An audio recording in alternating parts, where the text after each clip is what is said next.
Hello students, आज हम जो कॉन्ट्रैक्ट एक्ट है उसका जो पार्ट 3 है हमारा ये वीडियो, इसमें हम कॉन्ट्रैक्ट की डेफिनेशंस के बारे में स्टडी करेंगे। इसके पहले के वीडियो में हमने मीनिंग ऑफ कॉन्ट्रैक्ट और इसके साथ ही कॉन्ट्रैक्ट क्या है, हमारा जो फर्स्ट वीडियो था वह था कि कॉन्ट्रैक्ट क्या है। सेकेंड वीडियो में हमने मीनिंग ऑफ कॉन्ट्रैक्ट के बारे में स्टडी किया था। आज हम डेफिनेशंस ऑफ कॉन्ट्रैक्ट के बारे में स्टडी करेंगे। A large number of academicians and legal experts have defined the term contract.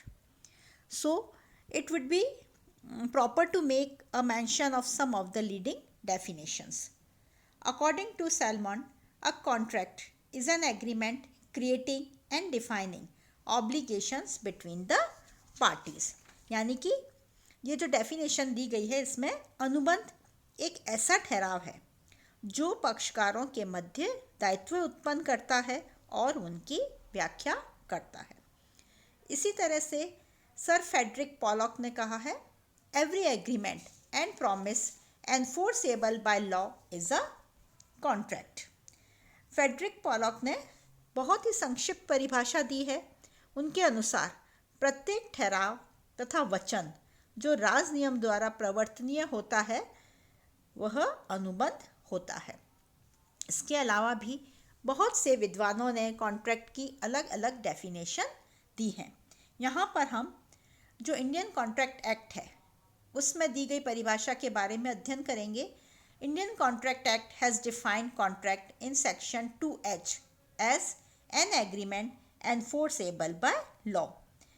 यानी कि जो 2H में परिभाषा दी गई है उसके अनुसार अनुबंध एक ऐसा ठहराव है जो राज नियम द्वारा प्रवर्तनीय होता है। ये जो डेफिनेशंस दी गई हैं इनका विश्लेषण करें तो यह स्पष्ट हो जाता है कि अनुबंध में दो प्रमुख तत्व होते हैं। फर्स्ट है, अनुबंध एक ठहराव है जो प्रस्ताव की स्वीकृति देने से उत्पन्न होता है, और सेकंड है, यह ठहराव राज नियम द्वारा प्रवर्तनीय होता है तथा पक्षकारों के मध्य वैधानिक दायित्व उत्पन्न करता है।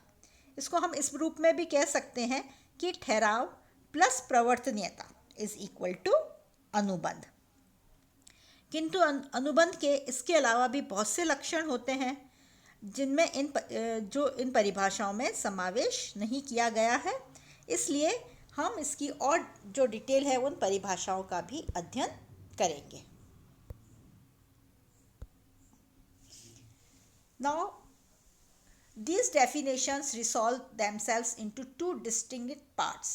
First, there must be an agreement, and second, such an agreement must be enforceable by law. To be enforceable, an agreement must be coupled with an obligation.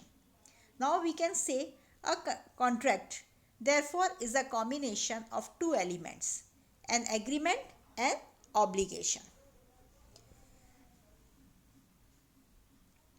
While all contracts are agreements, all agreements are not contract. An agreement which is legally enforceable is a contract. Agreements which are not legally enforceable are not contract but remain as void agreements which are not enforceable at all, or as voidable agreements which are enforceable by only one of the parties to the agreement.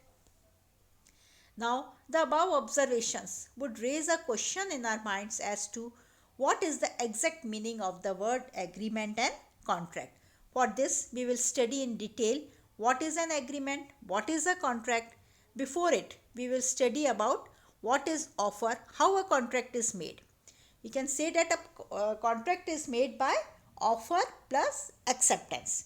So, first we will in detail study about offer and acceptance, and then other things like agreement and contract we will study in detail. In the end, it would be logically to make an attempt to define the term contract taking into consideration the most of the essentials of a valid contract.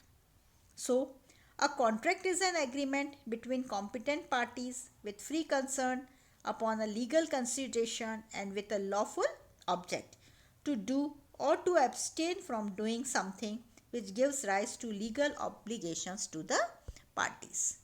Thank you. Contract act है, इसके बारे में हम detail में study कर रहे हैं, इसलिए ज़रूरी है कि आप सारे वीडियोस को देखें और वीडियोस को देखने के लिए आप चैनल को सब्सक्राइब ज़रूर करें, जिससे जब भी नया वीडियो आएगा आप उससे अपडेट रहेंगे। और वीडियो में जो यूट्यूब चैनल है उस पर प्लेलिस्ट भी बनी हुई है, आप जब चाहें प्लेलिस्ट में जाकर आप जो भी वीडियोस देखना चाहें आप उन्हें देखें और उन्हें कंटिन्यूटी में देखें, तभी आपको कॉन्ट्रैक्ट एक्ट समझ में आएगा। Thank you.